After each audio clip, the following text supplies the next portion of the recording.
kabajamtoota dhaggeeffattootaa fi hordoftoota chaanalii kiyyaa akkam jirtu nagaa keessanii.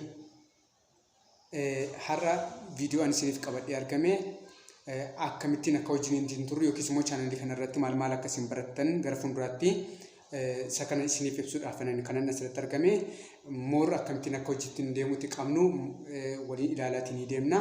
Kanaatiif kanneen YouTube chaanalii kanaatiif haaraa taatan amma maanu subscribe godhaa guyyaa guyyaadhaan viidiyoon gadhiifamu akkasiin qaqqabuudhaaf jechuudha. Galatooma ani maqaan koo Yoosef Dalasaan jedhama. Afaan Oromoofi fi Afaan Ingiliffaatiin Afaan Chaayinaa kan isin barsiisu jechuudha. Kanaaf YouTube kana irratti kan isin barattanii yeroo hundumaa Afaan Chaayinaa Afaan Oromoofi fi Afaan Ingiliffaatiin jechuudha kallattii garaagaraatiin isin barsiisa. Kanaatiif guyyaa guyyaadhaan viidiyoo argachuudhaaf barbaadan chaanalii kana subscribe gochuu hin dagatina.